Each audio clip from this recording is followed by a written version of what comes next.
What's going on, Imperials? It's Emperor Cubone here. The Pokemon types are always something to consider when forming a team. Invest too much in one type and you'll have a serious downside, but then if you don't have enough coverage to attack, you might be stuck without a way to win your next battle. And of course, one of the joys of Pokemon is combining types together to interact in different and unique ways, either creating many more weaknesses or strengthening them significantly. However, what if that weren't the case? What if instead of having so many dual-typed Pokemon, they were all destined to be a single type? How would each Pokemon change if they could only embody one element?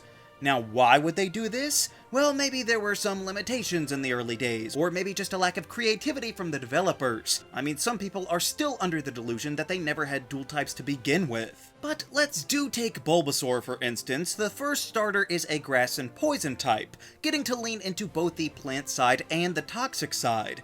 However, in reality, it doesn't really fully utilize that poison nature all that much, so you would be forgiven for not even knowing that it is dual-typed and mistake it for some simple coverage. Plus, staying pure grass would maintain that relationship between the other starters as well, so I think it's fitting for both gameplay purposes, but also just the general behavior of these Pokemon. I could easily see the Venusaur line being pure grass types, with copious amounts of poison coverage. And the same goes for Charizard. Obviously, the first two stages being pure fire means that it wouldn't make sense to suddenly become a pure flying type. Not that such a jump couldn't work, but just not with the flaming dragon over here. In order to keep the cohesion of the starter trio, yes, but also because there are plenty of Pokemon now that can fly but are not flying types. Almost as if there's some difference in the ability of flight and having an inherent connection to the primeval magic of the skies. So would it really be so hard to imagine a lizard growing wings to gain the skill but not the attribute itself and still be personified by just the fire? Then we don't see another dual type until Butterfree, and once again I am comfortable saying that it should maintain its primary typing of bug and have the flying type relegated to a natural phenomenon of its biology. After all, Butterfree gets plenty of psychic type attacks, but they don't get to define it enough to be that type. Plus, its pre-evolutions are also pure bug as well, so why not go ahead and join them? Besides, its counterpart Beedrill also flies, but it's two completely different types. And of course, speaking of, this is the first one that's really kind of difficult, because I could honestly see the Weedle line going either way. They could be fully bug or fully poison. However, I do think the bug wins out a little bit, mostly because of the Metamorphosis through line, but also to balance out the overall roster of this newly monotyped region. We'll see a bit more on that later, but Beedrill turning to pure bug would still work because it would stand apart from its exclusive friend by offering up a lot of poison moves in its pool instead, and their stats make sure that they're not a carbon copy. However, we finally see the opposite with Pidgey, who absolutely could be pure flying. I have no idea why they felt the compulsion to have every plain bird also be normal type, because we've now seen that it's possible for them to exist without it, but I think we can all agree that the Pidgeot line is definitively more flying than they are normal. So if they only went with one type back then, pure flying would have made its debut a lot sooner. It's not like we need to preserve large numbers of normal types either, because there are plenty of those to go around, so that's why Spearow and Fearow would slide right into being pure flying as well, being just as tied to the air as their bird brethren from before. But then the next dual-typed Pokemon aren't until Nidoqueen and Nidoking, and really Poison and Ground is such a cool combination that it's a shame to split them apart, but if I had to pick one, I think Poison does make the most sense. I appreciate the ground that gets added, but the previous stages all being poison type does sort of tip the scales a bit, and we are going to strip back several of the other dual poison types that are in Kanto, so I feel like they deserve to keep a few of them besides the already solo poison types. Plus, Giovanni could even keep them on his team if he wanted a little variety, since they'll still be able to keep their powerful ground attacks. After that, we find Jigglypuff, and I actually think that Pure Fairy would suit these Pokemon rather well, which is a bit odd because it started life as a pure normal type, but Fairy just seems to be a better fit for these pink blobs, and not just because Gen 1 is barely scraping by with fairies as is. Whereas the Zubat line is another that I think would be fine without the flying type.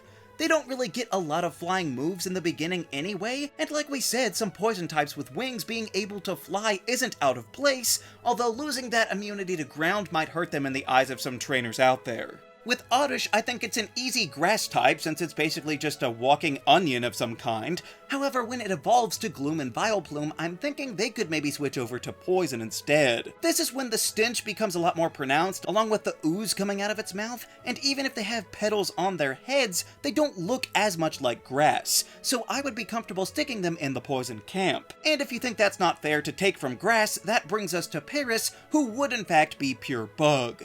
The mushrooms on its back can just provide an excuse for a bunch of grass-type coverage. However, once it evolves, I would classify Parasect as a grass-type Pokémon. This lines up perfectly with the lore of the fungus fully taking over the insect by having that reflect in its typing and changing from one to the other. That kind of nuance is lost when they both get to stay dual-typed the whole time. Next is Venonat, and I do think that it will likely stay bug as well. The base stage especially is clearly primarily bug related, and I could see an argument for Venomoth being poison, but I would say an abundance of poison type covered attacks would be fine, and not define the creature any more than the excessive psychic moves that they also get access to. And of course next up comes Poliwrath, who is obviously a water type, because as it is, people kind of question why it's a fighting type in the first place. I don't mind it personally, but Poliwrath needs to stick with its other stages in water where it belongs. Then we have Bellsprout, and I think it might be best to have them all be pure grass. I know that they're described as having crazy strong acids, but they look much more plant-like than the Oddish line. So if you wanted to maybe trade out Victreebel for poison, I could see that, but currently I think leaving them all in the same category fits. And if you have a problem with that, luckily Tentacool becomes pure poison instead. You could live in the water without being a water type, and having these jellyfish stay poison would provide a little variety while surfing so that it's not just the same water types over and over. Just be sure to watch out for their sting. Right after that we have Geodude, and I don't think it's any surprise to have them stay pure rock. I mean, they are just some living stones after all, and it's kind of unnecessary for them to be ground at all, especially since Geodude doesn't even touch the ground and floats all the time, but it would have been nice to have at least one pure rock line from the first generation. More interesting in my eyes is Slowpoke, who I think would be best served going to the psychic type. Just by looking at them, you wouldn't even guess that they were water types, with the closest link being Slowbro as a hermit crab, but they've already got a massive move pool, so water could just be a part of that. And it would make the psychic type a little more unpredictable and not just having vaguely human-shaped creatures. Next we have Magnemite, and you might not agree, but we have to go with pure steel, right? I mean, the whole thing is made out of metal with magnets as their primary weapons, so the steel side is far more intrinsically tied to these Pokémon. They can just have some electric in their move pool, and it's not just because they're the only steel types available here, but it doesn't hurt. Farfetch'd, on the other hand, I would say should go to the flying type, as another of the predictable regular birds to fill out this monotyping. However, after that we have the Doduo line, who I would go the opposite and say that they should stay pure normal. Famously, these birds don't actually fly, so losing that type wouldn't really be a big deal, and it would keep some of that avian flair within the normal type camp since we seem to be losing a lot. But then once the Pokemon Seal evolves, Dugong becomes a water and ice type, and it is a fairly even split, but I'm leaning towards ice. Not just because it's the first ice type in the entire Pokemon franchise, but Dugong already kind of gets overlooked as it is, so if we could give it anything to stand out, like making it one of the very few ice types, it would be worth it. However, on the flip side, we have Cloyster, who I would go the opposite way and make him stay water. It's not like the shell is made out of ice, and he doesn't really have any icy characteristics to speak of, so it could easily fall back into the water typing of its previous stage. And then it's no surprise that the Ghastly line would stay ghost types, because otherwise we would just lose the type altogether, and we can't have that. Besides, they were never that poisonous in nature anyway, so I doubt many people would mind them losing that psychic weakness and actually being able to do their one job. And like before, Onix is obvious for staying pure rock, because it's just a long line of rocks in a row, so how could it not be? I could get why it might be ground over the Golem line, but it would be lost without rock. Then passing over the 100 milestone, we have Execute, who's a bit more unique and I would classify as psychic. People are confused already about how they're grass types, but even if they did stay as seeds, the psychic link that they all share as a hive mind would be enough to justify it. But then Executor would change into grass when it evolves. Becoming a full-blown tree doesn't mean that it can't keep those psychic attacks, and changing into this new type sort of makes it a bit of a pattern for grass in this setup, which is pretty cool. Now with Rhyhorn, we finally get to see something lose the rock element, since I would make these rhinos ground type instead. After all, we've seen other safari animals as pure ground types and it works out fine. Even if the Rhydon line is a bit more thick-skinned, it doesn't need rock to keep those defenses high in the first place. So it would be nice to secure a few more Pokemon in the ground type column. Then we go all the way down to Starmie for our next dual type, and here I would say that they should opt for Psychic.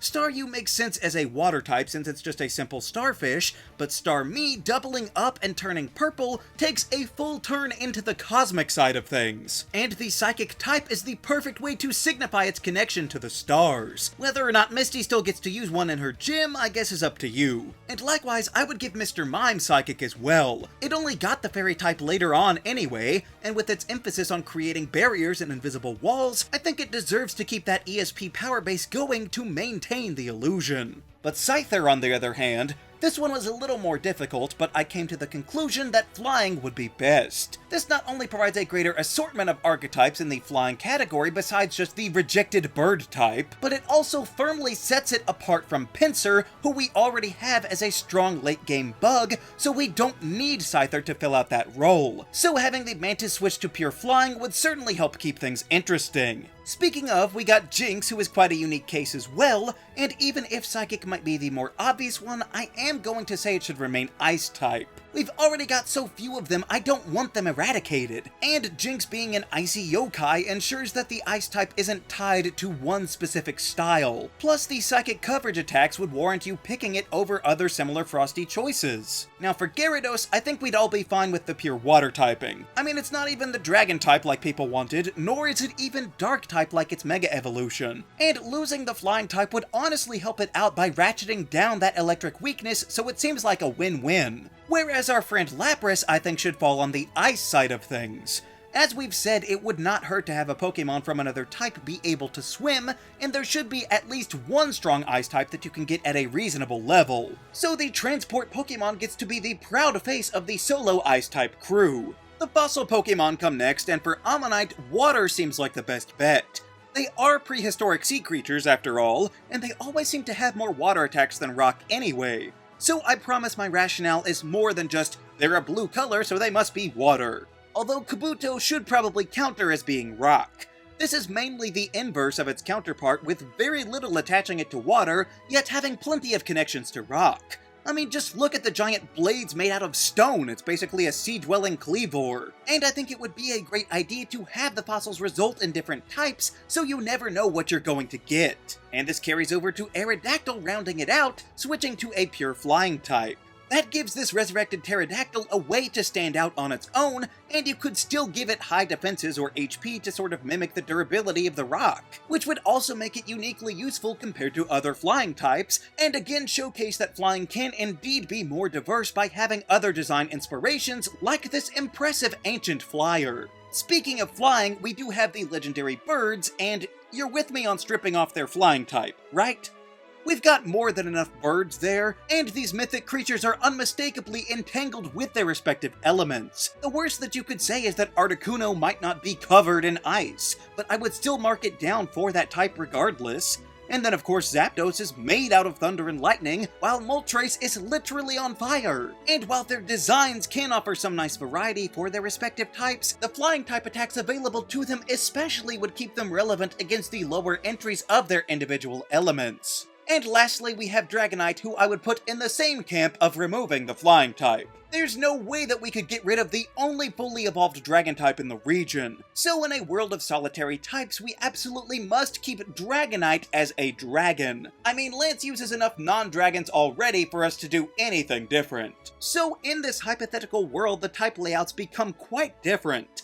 Poison basically gets cut in half, but still only barely drops from first down to second place. And likewise, grass dips below fire to become the lowest number of the starter types. Ground certainly loses far too many for my taste, but unfortunately it does make the most sense to do it this way. However, surprisingly, the psychic type stands strong, barely having to give up anything. Flying would certainly make a more substantial impact on the games with more solo flying types than we have now, and of course despite all the shuffling around, there are still no dark types to be found in Kanto. But I've got to admit, it's pretty satisfying to total up every type to get an even 151 to form the entire roster, instead of many Pokemon double dipping like they do now. So as much as I would never advocate for this to happen, it is interesting to consider how everything being monotyped would affect the games, and even some of the gym leaders. Maybe there will be a ROM hack for this eventually someday, but what do you think of only single-typed Pokemon? Let me know down in the comments. Also be sure to leave a like,